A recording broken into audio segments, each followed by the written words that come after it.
Good morning, everyone. Hope you're all doing well. Got a good night's sleep, or at least had a good time last night. So we're going to get started. We've got a packed morning plenary for you and an outstanding keynote. So I'm really eager to get started. But first, I would like to invite our elders to the stage. Will Campbell, Jocelyn Pabram, and Elder Debbie Eisen for an opening. Come on up. Susie Red.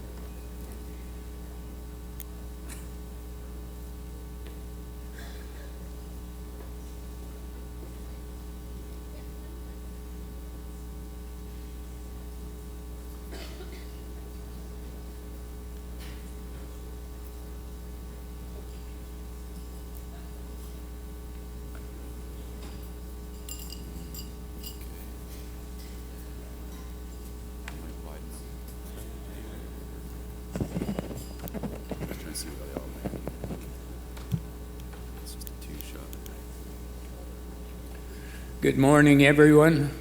I thank you very much for having us to say the prayer this morning. And we also have a treat from the ladies. My partner, Jocelyn, will be talking about that in a few minutes. But I just wanted to have the opportunity to speak with you a little bit because we're all going home today. And for some of us, it's nice to go home and be back with family and back in the community. But when we go home, we go back to what we're doing, that frontline work. And it's been difficult for a lot of us working the front lines and doing the things that we need to do and trying to work with very limited resources and trying to create something that is good for our people. And we know that the solutions lie only with our people. And that those of you who have come from the living experience, you know, we thank you so much for being a part of this circle.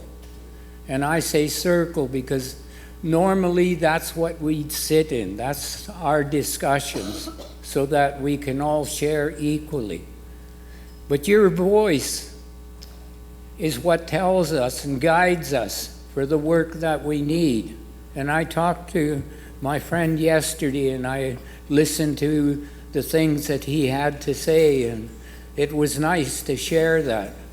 And I know when I go back to Edmonton, you know, we're facing a crisis out there, the same as a lot of you. And I don't know the solutions. We can only do the things that we can do and the things that our community is prepared to do. And that sometimes is a good thing, but when it's 30 below out there, you know, you want to make sure all your family and all the people are there to be able to be safe and to find a place where they can speak, where they can talk of, you know, of what needs to happen. And back home, I try to do that. I try to work with ladies that are part of the place where I work. We try to do that, to hear everyone, to hear their voices and to work towards that. So thank you for the last 3 days. Thank you for doing what you have done here, Deb, and all of you ladies. I talked the first night how what goes around comes around. And in our community, I am called Katatam Tagwizit, which means that first light in the morning, that first silentness when life comes to life in that morning, in that darkness. And when I think of that name, I think of the work that is being done, how we're coming from the darkness of isolation and not doing things, but coming forward and doing all we can for our people. And as I say, I look at the women, and I look even now, there's so limited amount of men. But my community, we are matriarchal, and the women have always taken care of the home. The women have always made the decisions when it came to the community.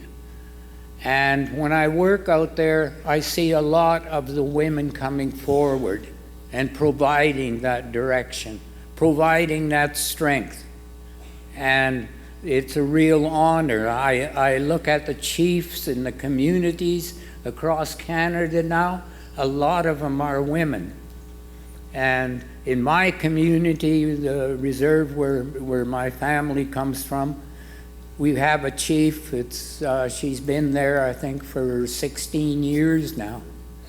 And we are almost where we're not even having elections. It's just one lady chief to the next. We know, who's guiding us and who's working with us. And we don't get into the wars of, who's going to be the next chief and how the programming is going to change. We try to keep that going forward as one. So thank you all for your hard work. Thank you for listening to me. And I'd like to say the prayer now and turn it over to my partner. So I'll ask you all to stand as we honor the Creator and thank Him for all that He's given us. Al tashina tanka heo hamble okshila tanka chikala tatanka uste wakatanka tukaya je waki yellow mitakawe waniktakcha tukaya je waki yellow. Great Spirit, we come in a humble way this morning to ask for prayers of health and prayers of happiness. We ask for prayers of direction and prayers of guidance as we work together over the last 3 days, as we go back to our homes and to our community and to our people, that we work together in those things. I say a prayer for the old ones, for their wisdom and their direction. And I say a prayer for those that are in hospitals who are having a hard time, that you take their pain, their hurt, their sickness, and you put it where it won't hurt them anymore. I say a prayer for the families that are out there that are without food and shelter. To my brothers and sisters in the institutions across Canada, I pray that they find their way back to this sacred circle and that we can pray together again sometime. I pray for those that are on the streets with drugs and alcohol. I pray, Tankashila, that you have pity on them and bring them home. Help them to find this direction. Help them to work with their brothers and sisters, and that we welcome them with open arms. Thank you, Tankashila, for this day, for this gathering. And I ask for prayers for each and every one of you, for your loved ones, and for watching over you while you're here, and when you get taken home, that you be taken care of all the way there. Thank you for each and every one of you. I love you. Mitakwias. Thank you.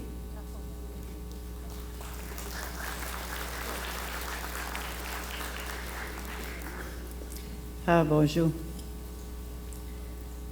The name that was been given to me by the grandfathers and grandmothers is White Eagle Dances.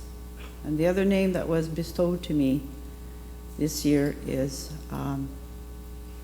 the Red Orange Stone Woman. Red to represent our missing and murdered men and women. Orange for all child matters. And I'm from the Wolf Clan. So we thought of every work that we do is what we find is that the importance of understanding, of finding one's voice, especially with the youth that I work with.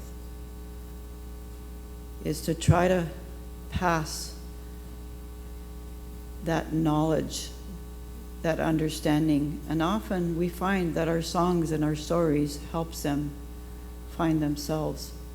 So today we are fortunate to have Debbie Eston and her group that will be singing the Strong Woman song so that we can understand the teachings that comes from there. So I'm going to ask Debbie to explain, and we will be singing the song, so anybody else who would like to join us, please do so. Miigwech.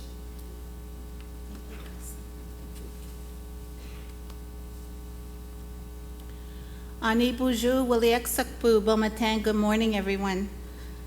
I've asked our organizers, who have done a beautiful job over the past 3 days, to allow us to come up here this morning to sing this Strong Woman song. And the reason I've asked that is because over the past 3 days, we have had people who are listening to the presentations that are going, and there's triggers. And the work that all of you do in the front line, or the hard work that you do in trying to help the homeless, takes a toll on everyone.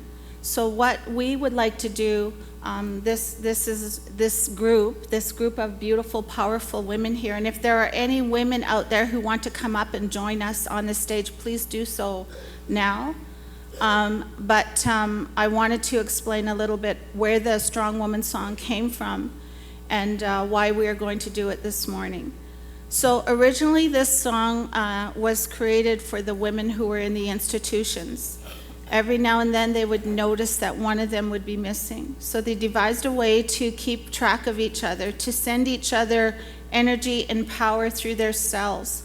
So one woman would start with the first verse, and then the next woman would go, and the next woman, and they would recognize each other's voices.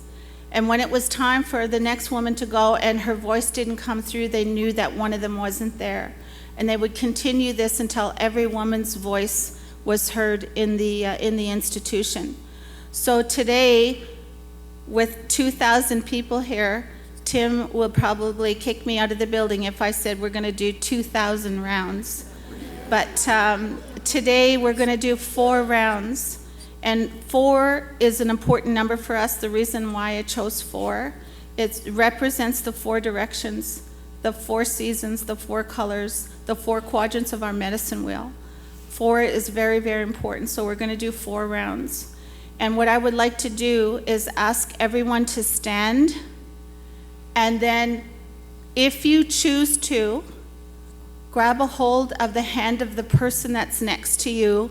And what will happen is, as we are singing this song, the power and the energy from us here on stage, from our elders, will go from one to the other. If you choose to sit down, it's okay, just hang on to each other so that we feel the energy going from one of us all around this room. And we here in Jabuktuk would like to send our energy and our power and our strength to each and every one of you as you go home to your communities and you start to commence the work that you do with your communities, knowing that you are not alone, that you have strength here from the women in Jabuktuk, not just for the women out there, but for the men as well. So we're going to do 4 rounds, and if you know the song, I would invite you to join us and feel the power and the strength leave this room, because I know it will go out every little nook and cranny, and maybe they'll hear it down in the encampments we have here in Jabuktuk. So, Miigwech.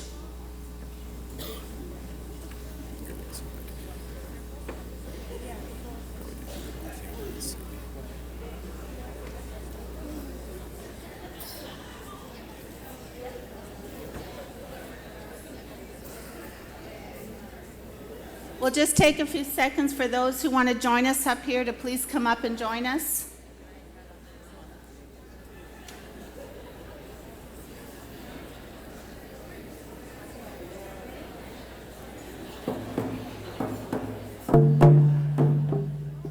Oh, we have another.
Chimigwich to each and every one of you here. And with you, when you leave today or tomorrow, goes a little piece of my heart. And I just want you to all know that I love each and every one of you in the way that the Creator has taught us to love each other as human beings. Miigwech.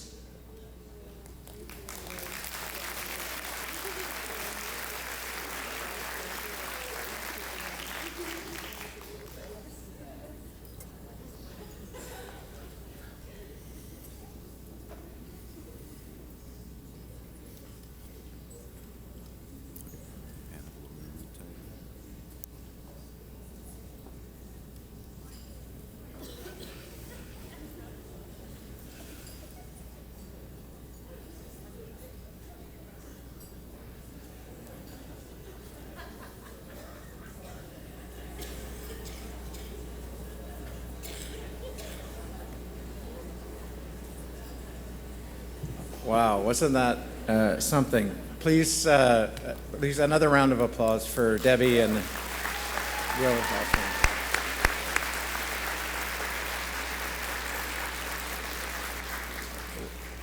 That has got to be one of the most profound things that I've experienced in these conferences in 10 years. So thank you very, very much. And I think what I love about that and what I think you can feel in the room is the strength of the collective and the power that a group like this can have together. Before we introduce our keynote, we have a brief message from one of our sponsors, BC Housing.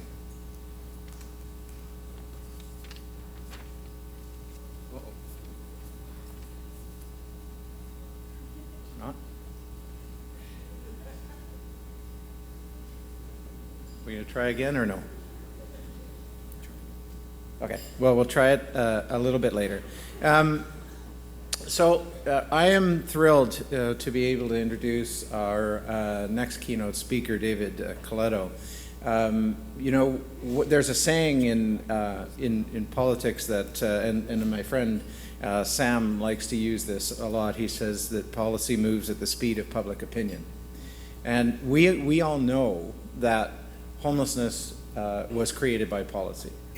Homelessness is a policy choice. So if we're gonna fix and end homelessness, we've got to change the policy that created it. That means we need to move public opinion, which means we need to move in order to move politics and politicians. And I'm thrilled that David is here. He's done extensive research on public opinion on housing in Canada.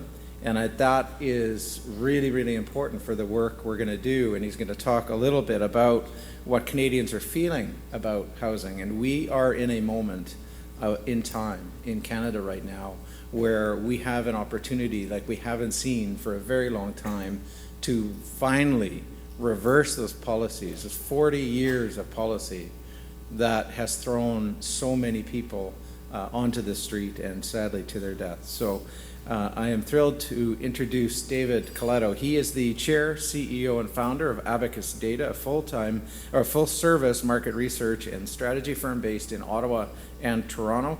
He's got almost 2 decades of experience in the industry. David and his partners founded Abacus 13 years ago, and since then has grown into one of Canada's most respected market research firms. And I nerd out to his stuff day in, day out online and listen to podcasts all about what David is thinking about these things. David has spent much of his professional career exploring and measuring public opinion as it relates to housing and capturing the mood of Canadians. He has worked with the Federation of Canadian Municipalities, the Chamber of the Canadian Real Estate Association, the Ontario Real Estate Association, and many other housing-focused organizations. He got his PhD in political science from the University of Calgary in 2010 and is an adjunct professor at Carleton University. He is the host and producer of inFocus with David Coletto, a new podcast that explores the intersection of public opinion, politics, public policy, and consumer behavior. Ladies and gentlemen, David Coletto. Thank you very much. Thank you. Well, good morning, everybody. That was an incredibly moving start to this, and I'm not sure how you top it. So you get to listen to a data nerd share lots of numbers with you this morning. But I first want to say that, and thank you, Tim, for the introduction, and for everybody for your work. I do want to say that in a room like this, with all of you who actually go out and do something to try to change the world, is incredibly moving. And I hope that what I share with you today gives you some hope and a realization that this, as Tim said, is the moment to be talking about housing, to finding solutions. And the overall sentiment of the country is they're with you, and they're going to stand beside you if you get out there and knock doors and pull people out and force them to force those politicians to change that policy that makes homelessness something that we have to deal with in Canada. I have this amazing job where I get to ask, the clicker is not going forward, I'll just say that. I have an amazing job where I get to ask hundreds of questions to thousands of Canadians every week. And at times, that's an amazing experience. You want to know what they're thinking about their work, about their life, about politics. And there are moments where it's really exciting, and there are moments where you're quite concerned with what people think. And I live in the world of perception. All of you live in the world of reality. And what do I mean by perception? When I ask people questions, when I ask them, how are they feeling? How are they thinking? Those are developed by what they believe is happening in the world, what their sense of that world is, and that ultimately impacts the choices that they make each and every day. And so I want you to understand that what I'm sharing with you today is how people are feeling and thinking about that world, and doesn't necessarily reflect reality or fact, but it reflects their reality and their facts. And if you think about the last number of years, this is just only an example of what the world has been like for Canadians and others who've experienced it. And when the 2022 Collins Dictionary Word of the Year, does anybody know what it is or what it was? I'm going to use this word because we're all living it right now. It's called permacrisis. Okay? And they just defined it as an extended period of instability and insecurity. Right? You're all living this experience right now. I think 2023 could be the same word to describe what we're going through today. But I want you to think about what that means for Canadians across the country who every day wake up and say, what's next? What's the new problem? What's the new crisis? What's the new thing that's going to make me feel anxious? And the reality is that most people are so privileged, right, to live in a home, to have a job, to be able to come home to some family members. But even those that are incredibly privileged still feel anxious and unsure of where things are going. And so I think we've entered a new era that is affecting both our politics and then the public policy choices that governments at all levels are having to make. And that's one in which I think we are seeing more and more Canadians have a mindset of scarcity. And again, every day you work with people who are living what scarcity actually means. But for everybody else, this is a new moment where they're unsure whether if they have a family doctor and they're lucky enough to have one, whether if that family doctor retires, whether they're going to be able to get another one. As I'm going to show you in the research today, there are millions of Canadians who have a home who are worried they're going to lose that home because they can't afford the rent or the mortgage that they have. And the impact of that is that it impacts everything else about how we feel about ourselves, about our place in that world, and what we want people to do. So I'm going to talk about the urgency of now. And I'm going to share with you some polling and public opinion research that I've done over the last number of months that I think makes a compelling case about why this is the moment for you to not just keep doing the work you do every day to serve your communities, but to become more political, to get up and to force your voice into situations, to organize, to connect with others so that you can move that public policy that makes sure that homelessness is ended as quickly as you possibly can. And so I'm going to take you a bit on a journey today. I got a lot of data, I've got a lot of numbers, but I hope it tells you a story about where Canadians are. Now, most of the research comes from surveys that I've done over the last 6 months. We typically survey about 2,000 Canadian adults, representative samples, every 2 weeks. And so some of this data you're going to see has lots of data points. I also just want to acknowledge a lot of this data comes from a big survey we did for the Canadian Real Estate Association, who was interested and is interested in understanding how housing from the entire housing ladder is affecting Canadians. And that survey was done in September of this year, and we interviewed 3,500 Canadians. So we have large samples to look at. And I want to start with the context. How are Canadians feeling today? When you ask them, do you think our country's headed in the right direction or the wrong direction? Just over 1 in 4 say things in Canada are headed in the right direction. 17% believe things in the world are headed in the right direction. And there's 2 ways of looking at that. That number has never been this low. But then on the other hand, I wonder, who are the 17% and what are they smoking? Because I want some of it. Now, there are the eternal optimists, and I'm sure many of you in this room are those eternal optimists who say, even as bad as things feel, and as bad as the news tells me things are, I still think we're headed in the right direction, right?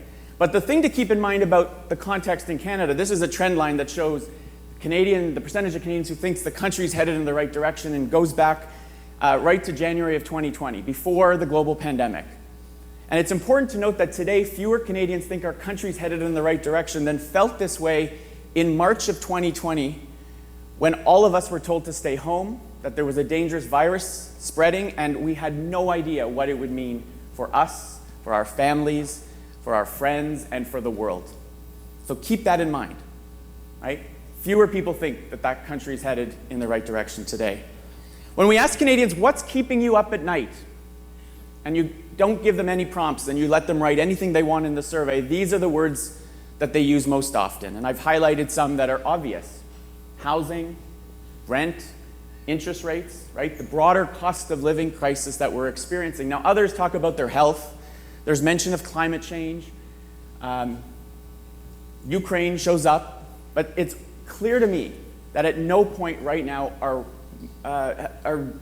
the universal concern of people is, how do I get by?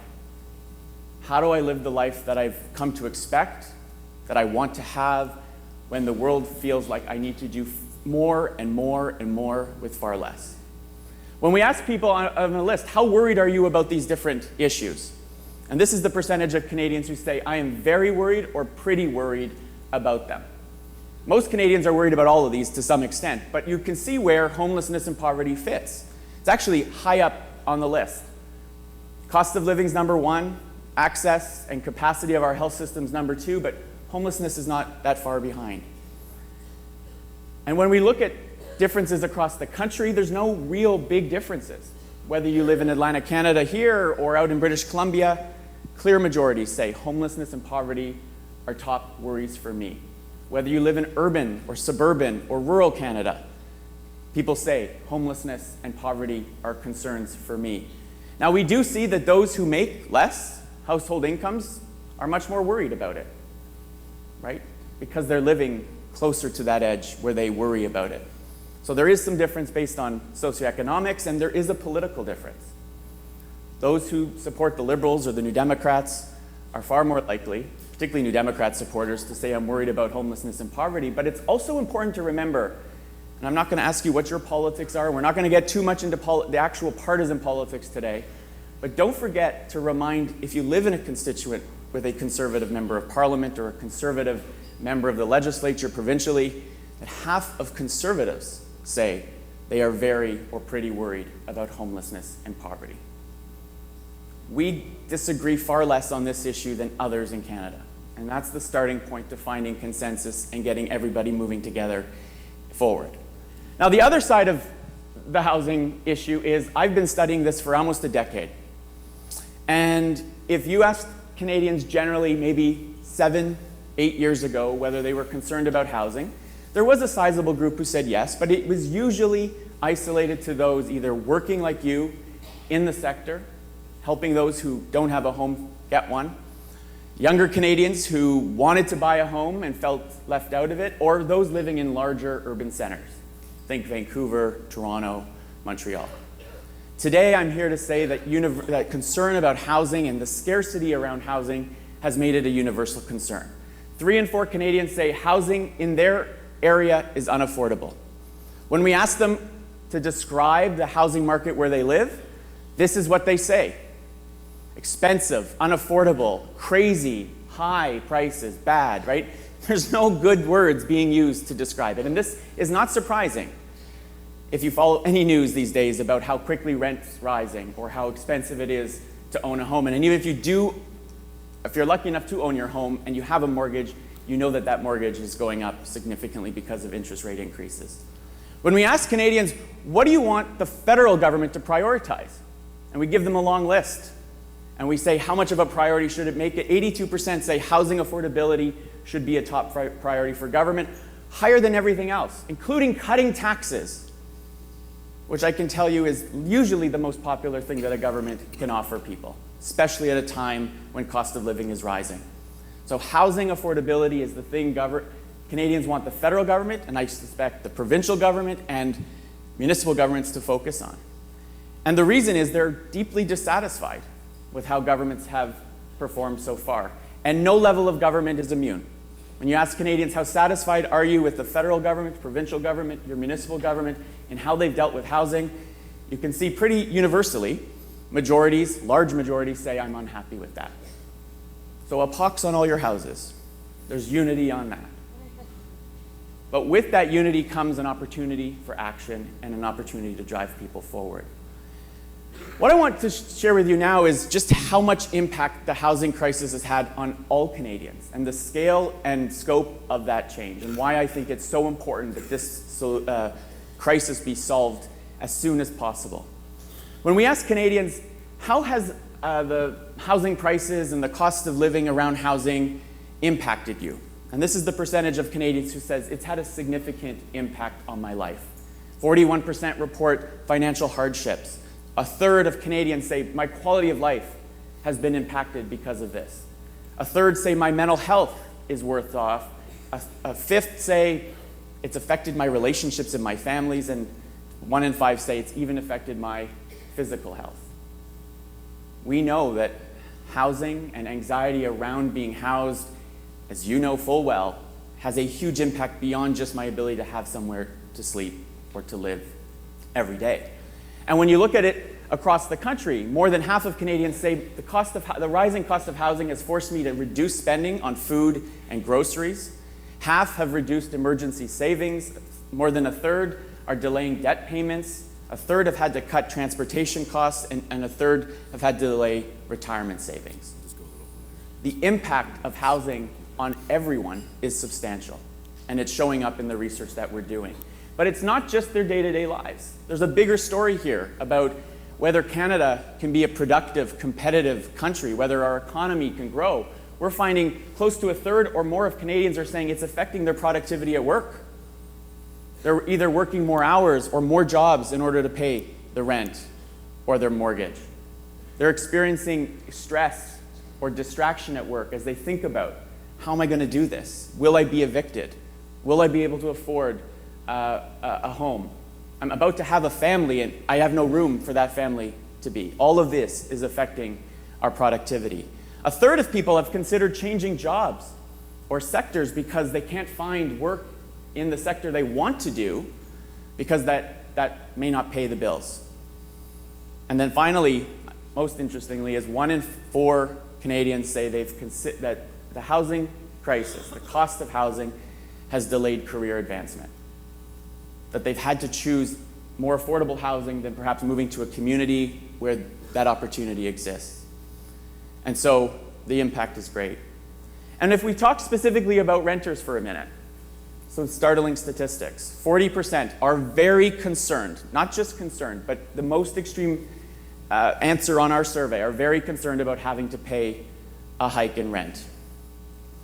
And 27%, 1 in 4 renters in Canada say, I am very concerned about losing their rental home. Okay? This is a universal, significant problem and the data is overwhelmingly clear. But it's not just affecting the day-to-day. It's affecting what it is we aspire to do. 40% of Canadians who don't have children but want to have children at some point say they have decided to delay starting a family because of the cost of housing. That I can't find a suitable home for myself, I'm not going to bring a family into that situation.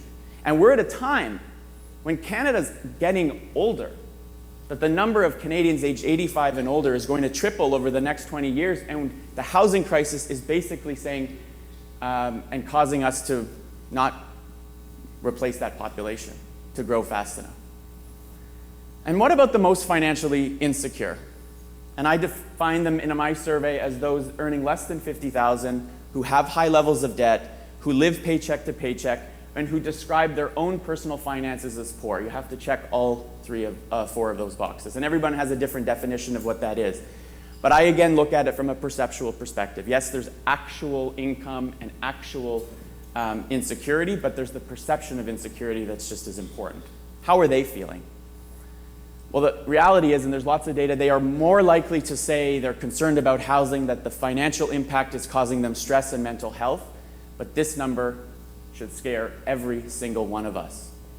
That 4 out of 10 of them, or 1.8 million Canadians, the size of 3 Halifaxes, say they worry about becoming homeless because of the cost of housing.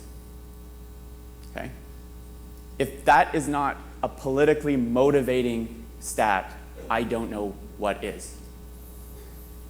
But the housing crisis is also affecting how Canadians think about other things. And recently I've been interested in this subject because I found in my network of people in Ottawa, where I live, and elsewhere, people would come up to me and we'd start talking about issues, and certainly housing would come up, healthcare would come up, and they'd say, you know, David, I'm pro-immigration, but, and then they'd have a clause that comes after it. And one of the things I've come to realize is the housing crisis is changing our perceptions on other fundamentally important things about what it means to be Canadian and what we need Canadians to feel in order for our country to grow. More than 6 in 10 Canadians across the country say that the level of immigration the federal government has set to welcome close to 500,000 new permanent residents a year, and that doesn't include students and other temporary workers, that is, in last year was close to 1.5 million. But for that 500,000 number, they say that number is too high. And in the course of 8 months, we've seen other research that shows that number has doubled from 30%, maybe in March, to 60+% today. And I'm in the field now with a new survey that I think that number will be closer to 70% today. Okay? And the question then is why? For some, and I think it's a small but sizable minority, it's racism, it's xenophobia. And there's always going to be that in our society, and we have to continue to work at explaining and changing those views. But for the 40% who earlier would have said, I'm welcoming, we need more immigrants, our population's getting older, the only way we're going to grow is by welcoming more people into our country, it's rational why they might be resistant today. Because when we ask them, given these levels, do you think these levels of immigration are having a positive or negative effect on the following areas? And Canadians, on the one hand, say high levels of immigration are good to help labor shortages that might exist in some sectors. Almost half say it's good for economic growth. But on the other hand, you can see here, close to a majority, those red bars say it's having a negative effect on health capacity and access to health care, on congestion and traffic.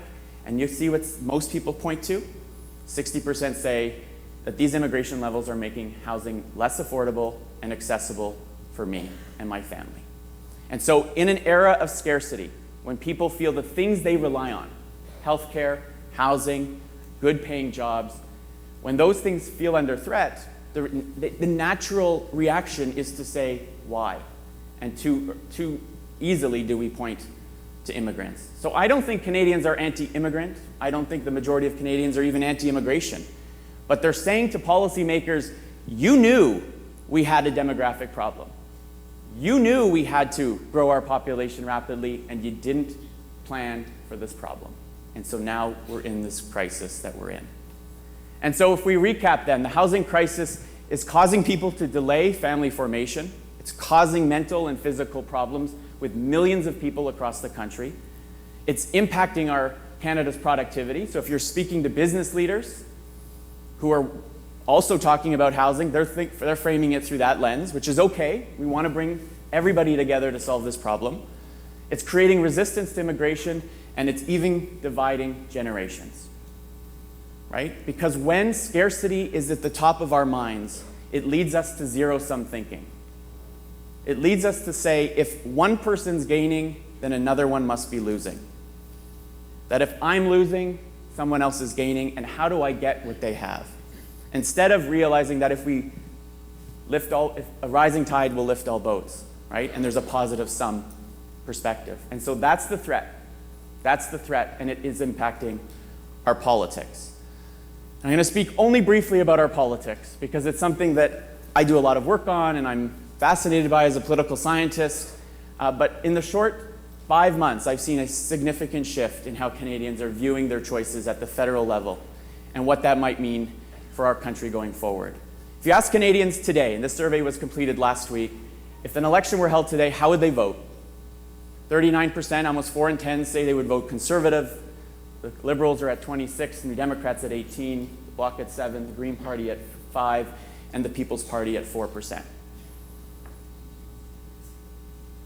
The result is, unless things substantially change in the next 2 years, it is likely we will see a change in government. I think that likelihood has never been as high as it is today.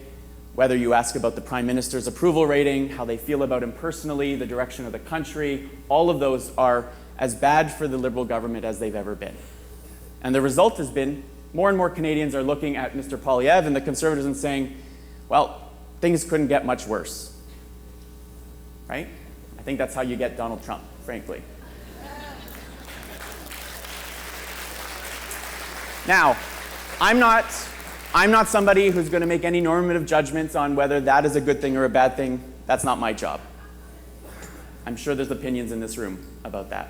But I want to go deeper underneath that national number and tell you a story about the biggest change that I've seen. And that's when we look at 2 factors, age and gender. If you had told me, or if I had told you 5 years ago, 5 months ago, that the Liberals would be less popular among younger Canadians than they would among older Canadians, I would say that is crazy. Do the survey again, the data's wrong. But survey after survey, and not just mine, but other polling firms have continually shown that the one group that has left the Liberals the most, who were instrumental in Mr. Trudeau winning a majority government in 2015, because youth turnout spiked to record levels and they overwhelmingly voted Liberal, to the 2019 federal election and the 2021, in which I think young voters saved the Liberals' skin. But today, I think because of the housing crisis, because an entire generation, whether they're in their 20s or in their 40s like me, geriatric millennial, right? That's what the New York Times calls me, geriatric millennial, have said, you promised sunny ways, you promised a better world, you promised that I'd be able to afford a place to live. And the dream of home ownership is not dead in Canada. It's part of, I think, the psyche for most of us. Wide open country, we have lots of land, why can't everyone own the home that they live in? But that dream is starting to die for more and more people. And the impact is that if you ask them how they'd vote today, young people are saying, I'm not convinced that Mr. Poilievre is the best choice, but I'm increasingly convinced that Justin Trudeau can't get the job done, and so I'm looking for change, right? And so if you're a young person in the room and you may have had high hopes about the future, you're not alone in feeling kind of left out and without. We also see that with other demographic groups that have been important for the Liberals. So what are the solutions? And the good news is that Canadians, because they almost entirely recognize the problem, are pretty united on what they want to see. And I'll give you just a few examples. I highlighted those that think that these are good ideas, and I shrunk down the very small number of Canadians who think they're bad. More government-supplied affordable housing, tighten rent controls, give subsidies to renters based on income and offer more incentive to builders to build more affordable rental units, 60 plus or more. So I think those are good ideas, and less than 15% or less think they're bad ideas, right? And whether you're a liberal, whether you're a conservative, whether you're a New Democrat, whether you're young, you're old, you live in the West or in the East or the North, you think these are good ideas. And you're starting to see action on it, right? Just yesterday, the City of Toronto passed an ambitious housing plan that would see $36 billion spent over the course of 7 years to build thousands of new affordable housing units, right? NIMBYism is dying because people are recognizing that we just can't be selfish about this anymore. And that whether I already own my home and I'm so fortunate to do it or not, that's not enough for me to say I don't like shadows in my backyard, or I don't want a triplex built down my street, right? The political resistance to that is moving. And so I want to end, I'm going to end a little early here for you, Tim, with what you can do. It's not usually what my job is. Usually I just say, here's the problem, you go fix it, right? But there is a lot that you can do. And it starts with recognizing that homelessness is a housing problem, as you all know, and that in order to fix and solve and end homelessness, you need to fix all types of housing. That there is a ladder, right?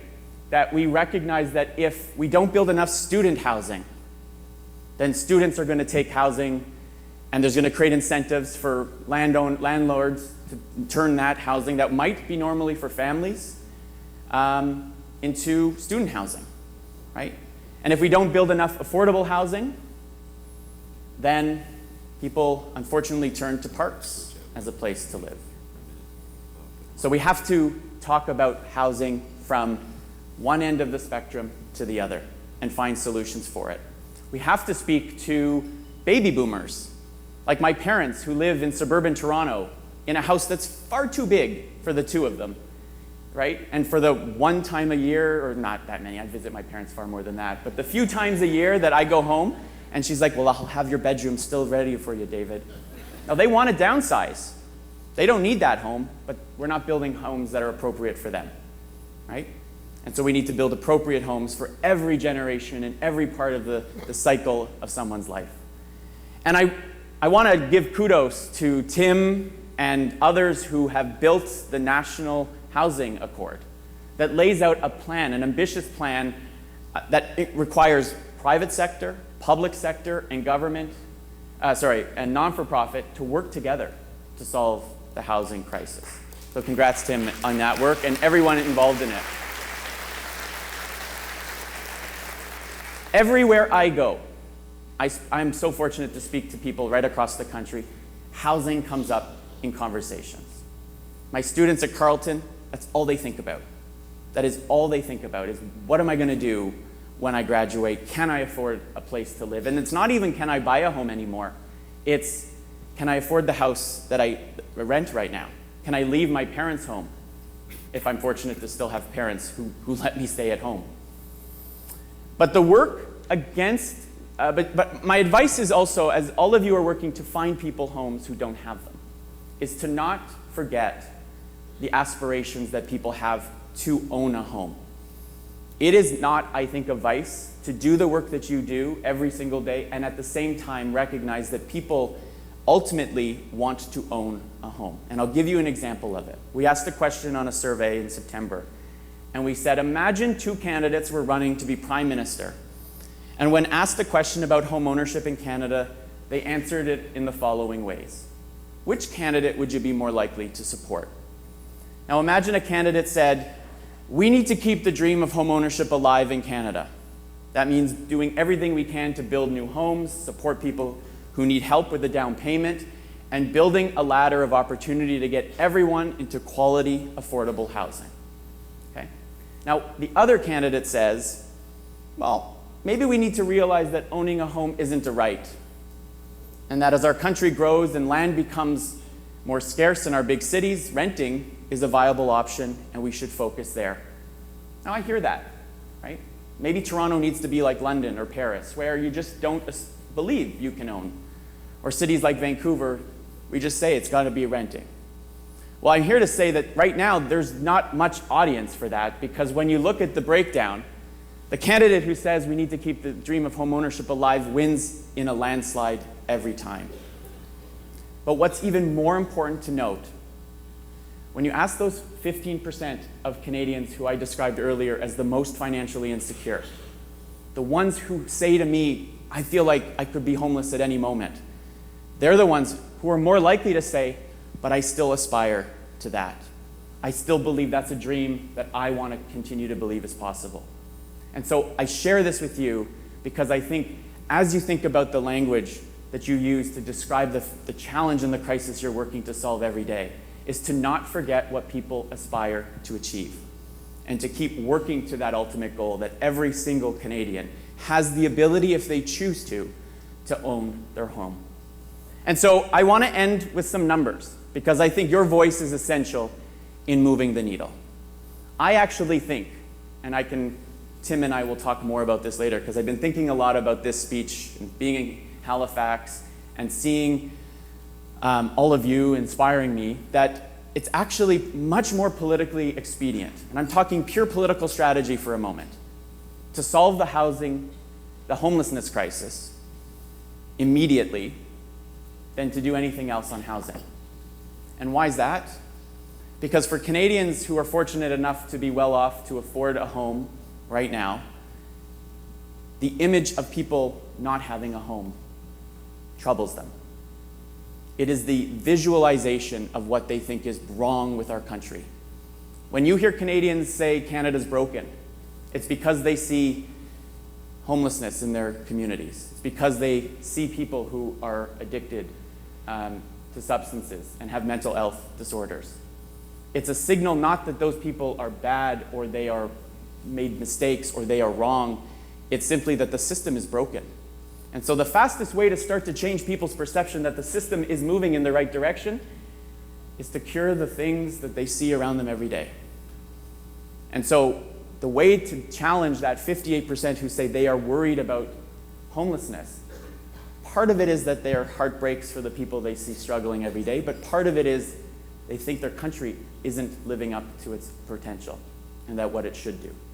And so what is it that you can do? Well, I'm going to encourage you. I can't demand you, but I can encourage you to do 3 things on Monday or Tuesday. Monday's is a holiday. On Tuesday, I want you all in this room to do a few things. And I want you to think of the power in this room and those watching online. I've been told there's about 1,500 or so people here, 1,300 or so in this room, another few hundred watching virtually. Okay? Now, if each of you went out and you convinced 10 people, okay, to call their member of parliament, to call their member of the provincial legislature, and to call their city or town councillor and say, we have to end homelessness, that would be 15,000 calls being sent into all of those elected representatives.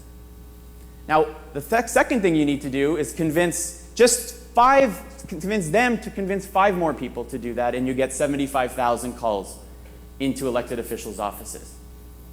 Now, are there any elected officials in the room right now? There's a few, okay? Now, I talk to them, and there's the former mayor of Edmonton, Don Iveson, the chair of the board. I talk to them all the time. And one of the things they always say to me is, David, I see your polling, and on an issue where they see contradiction, because they say, you say people are generally okay with something, but I'm getting tons of phone calls telling me the opposite. And those phone calls are powerful indicators for politicians, right? Because they are often isolated from reality. They're traveling back and forth, or they're living in their political bubbles.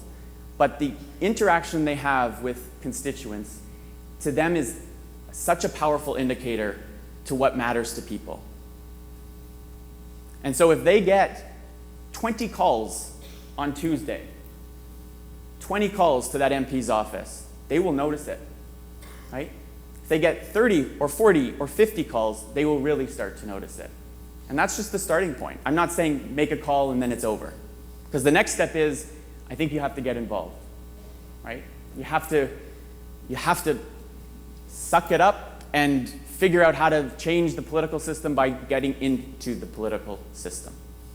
And join with the Canadian Alliance to End Homelessness and the work that they're doing on advocacy, support the National Housing Accord, and I think you can actually make real change.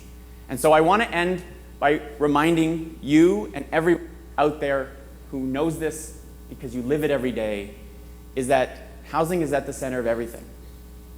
It is at the center of everything, and if we don't solve this problem, as somebody who asks Canadians questions every day, who sees the link and the relationship between that perception of scarcity, their view that housing is unaffordable, that they're not going to live the life that they've wanted, and how that affects their views on other things, like immigration, or their voting behavior, or their frustration with the system, it's going to have long-term effects in our country, well beyond the crisis that is at the moment. So we have to, as you do all the time, ask ourselves, what will be said of us in 20 years, right?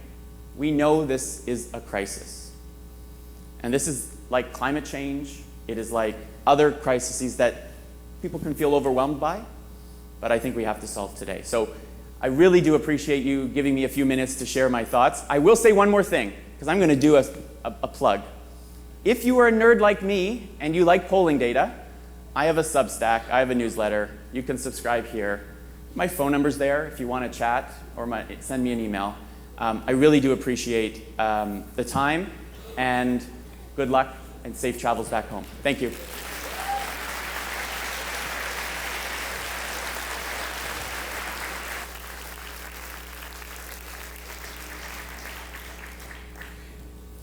So in the 40 years that it's taken to create the homelessness we see today, I think what David's telling us is that there's never been a moment like we have right now. There's never been a moment like we have right now to move public opinion with us, to ride a wave of public opinion on housing and change the politics and change the policy that created this problem. Right? There has not been a moment like this in 40 years. Right? So we have a window of opportunity together over the next 12 to 18 months. We have 12 to 18 months to make a huge, meaningful, positive impact on housing and homelessness policy in the country at a federal, provincial, and municipal level. Right? And that means we're going to have to do it together, and we're going to need your help. We're going to need all of us to get off the couch and into politics and engage in the process. And your neighbors are all there with you, right? Your neighbors all want to solve this problem with us. So that is actually a really nice segue to the next thing I want to talk about, and that is where we're going for the 2024 National Conference on Ending Homelessness. We said that there's never been a moment like this. We've got a window of 12 to 18 months to shift the policy and shift the politics, and we are going to put the 2024 National Conference on Ending Homelessness right under the nose of Parliament. I'm thrilled to let you know that the 2024 National Conference on Ending Homelessness is going to the Anishinaabe Algonquin territory in the nation's capital of Ottawa.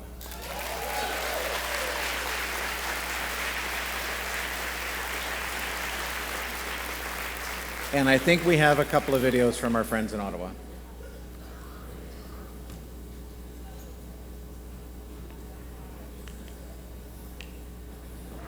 My name is Michael Crockett. I'm the president and CEO of Ottawa Tourism. The Ottawa region is the traditional and unceded territory of the Anishinaabe Algonquin, who have stewarded, traveled, and inhabited these lands for millennia. We acknowledge the enduring presence of all First Nations, Métis, and Inuit on this land.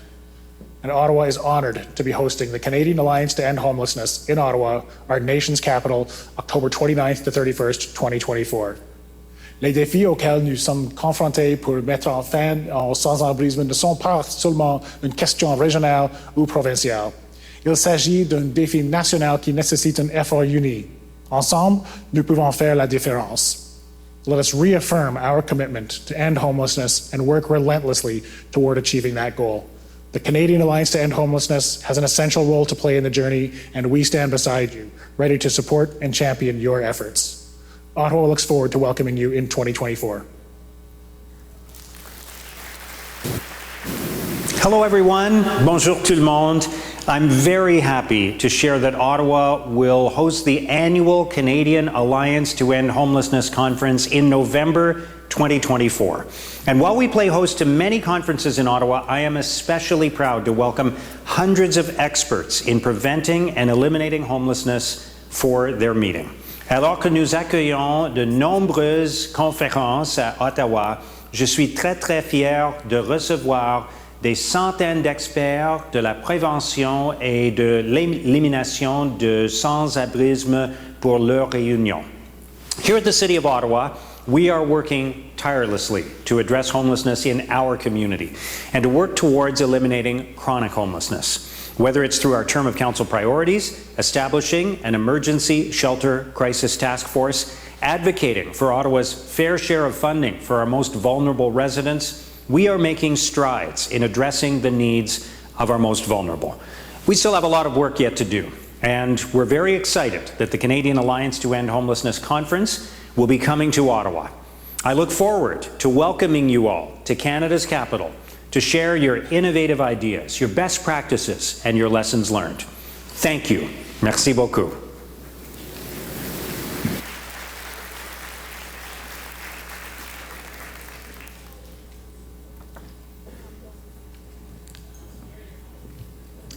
We are excited to welcome you to CAEH in Ottawa 2024.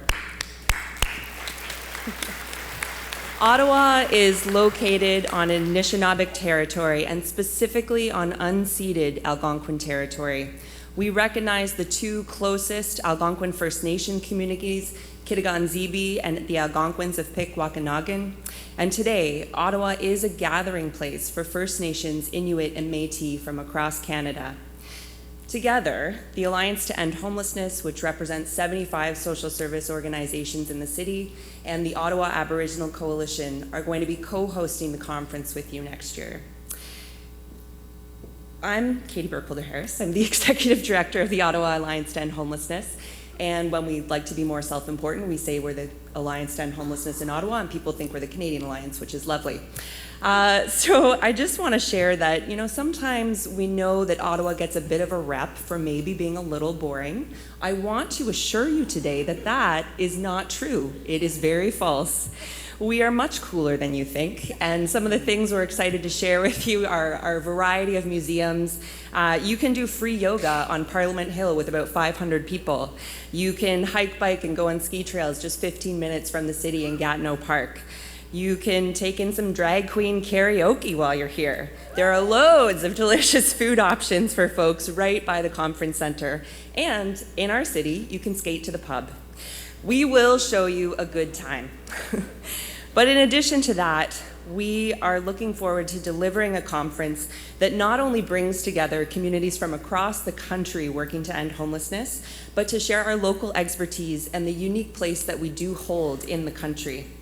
As the nation's capital, Ottawa does have a local and a national lens. Relationships span local community agencies and national stakeholders, united in our common goal of ending homelessness. Community partners in Ottawa are collaborative and creative in building solutions, whether it's land back initiatives with the Ottawa Aboriginal Coalition and the First Unitarian Congregation, the first palliative care hospice for people experiencing homelessness, the first managed alcohol program in the country, or the hub of national researchers and experts that are in Ottawa. We punch above our weight. We are eager to showcase not only the good work happening in our city, the national conversations that we can help to influence from the local level, and the collaborative spirit that guides the work we do together.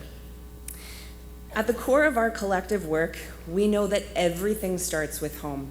And in 2022, we launched a citywide campaign called Just That, focused on the municipal election. The messages were simple: stop the loss of existing affordable housing, create more affordable housing, and preserve the quality. We know that housing is really the root of the homelessness challenge that we face. But everyone in this room knows that ending homelessness and the idea of home is a lot more than just housing. It's connection, it's relationships, it's family, it's community, it's relationship to the land and to place. Next year's CAEH, as Tim has just mentioned and as David has highlighted, is right before the federal election. We have an opportunity to not just share with our collective voice, but our collective presence at the doors of Parliament. This sector has been on the outside knocking on the window for a very long time, when there's a table inside and people with power and the opportunity to make change are sitting inside. That is no longer the case. And we are bringing that presence to Ottawa next year, and we are so excited to do it with you and to have an opportunity to speak to our political leaders, to push our political leaders, because we are at a point of change. It is a tipping point. We've seen the numbers. This country is feeling the housing crisis in a visceral way. We know that in a country as wealthy as Canada, it is unconscionable that somebody should not have the dignity of a home. And we are excited to welcome you to our beautiful city next year because we're bringing this critical mass of the sector. So, join us at CAEH 2024.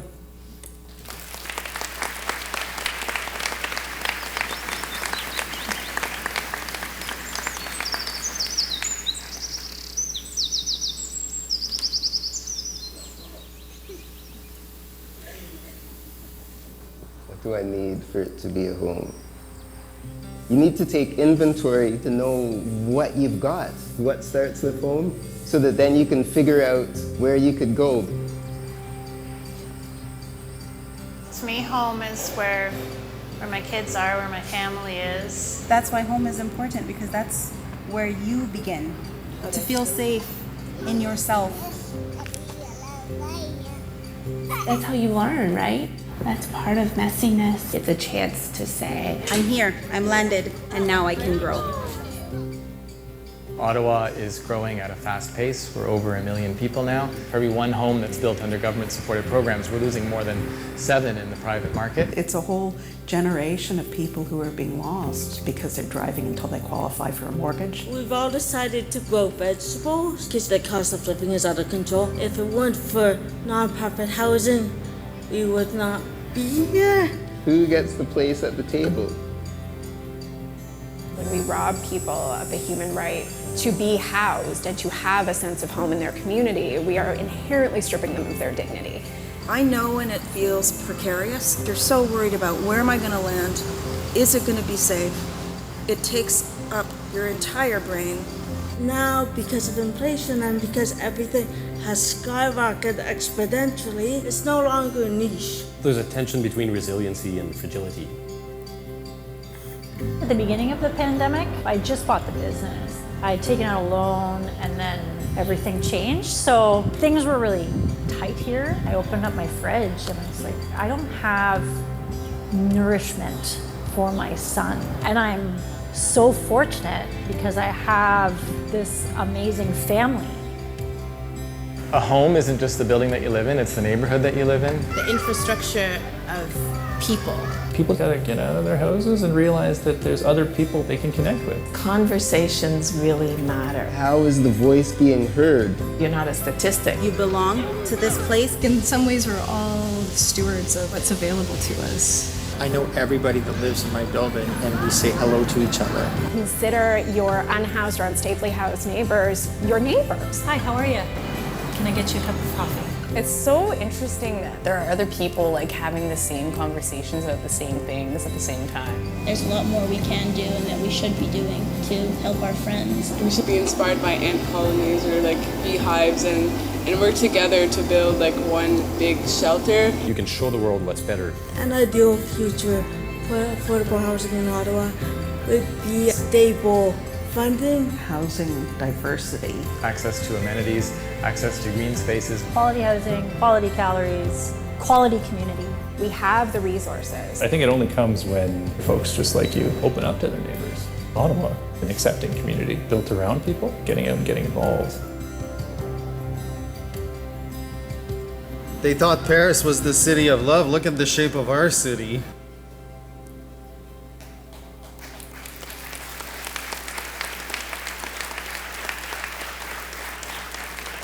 Awesome. This may be the only time you'll ever hear me say, I can't wait to go to Ottawa. This is going to be a really, really exciting and really powerful time for us. And I am really looking forward to going to Ottawa and really spending the next 12 to 18 months really, really hammering home the need to fix the housing system and end homelessness, and I think we can do it together. So thank you, Ottawa. I cannot wait to go. Now we'll have a very short break, and our next sessions will start at 10 o'clock. Thank you all very much.